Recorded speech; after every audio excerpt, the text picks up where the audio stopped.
I am not done fighting for Canadians.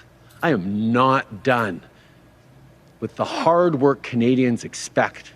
Who on earth could possibly replace Justin Trudeau as leader of the Liberal Party? Hi, I'm Brian Lilley, political columnist with the Toronto Sun. There is more and more speculation that Justin Trudeau is checked out, not really into the job, might be wanting to leave.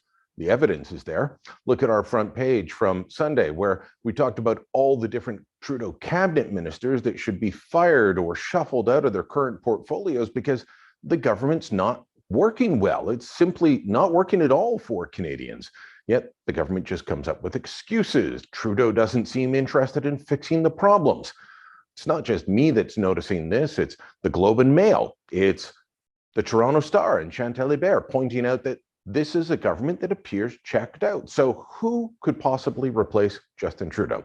Well, here's a few of the names that you might see being floated around and why I think they do or don't make sense. First off, Chrystia Freeland. She has been the odds-on favorite for some time, but increasingly, there's chatter that the Deputy Prime Minister and current Finance Minister simply isn't interested.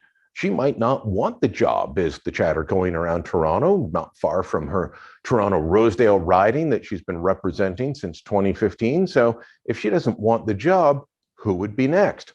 Mark Carney, the former Bank of Canada, Bank of England governor. He's been floated for quite some time, but Carney is someone who would appear out of touch, out of step with what would be needed going forward. The Bank of Canada is raising interest rates. That's going to cause a lot of pain for Canadians, and Carney doesn't have a seat, and being tied to a policy that would cause pain for Canadians and their family budgets and make homes less affordable, probably not a winner. Melanie Joly, currently the Foreign Affairs Minister, this one escapes me. Other than she presents well on TV, I'm not sure why someone who allowed diplomats in her department to go party with the Russians, who was responsible for the rink on Parliament Hill that cost $8.1 million, why anyone would think that the person that couldn't get Canada 150 right would be a good candidate for Prime Minister. But her name keeps being floated.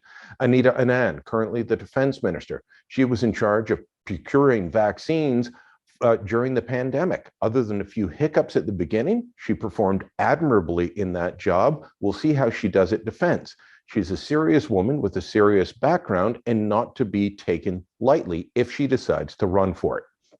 But the one that I think is the most interesting and could cause the most headaches for the Conservatives if he runs and if he wins is Francois-Philippe Champagne, or as I call him, Frankie Bubbles. Frankie Bubbles is a blue liberal, a rare breed these days. He's a business guy who's also inside the Liberal Party. Now, don't get me wrong, he's still very much a liberal, but he's not driven by grievance and identity politics. He doesn't wake up in the morning thinking, how can I be more woke? Basically, he's not like Justin Trudeau.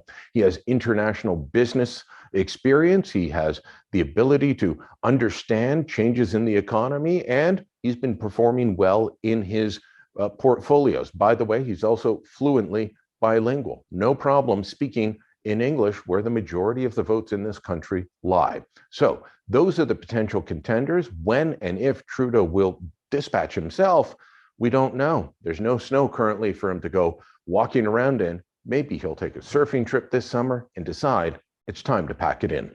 Let me know what you think. Drop a comment down below. Share this on social media, and don't forget to subscribe to our channel.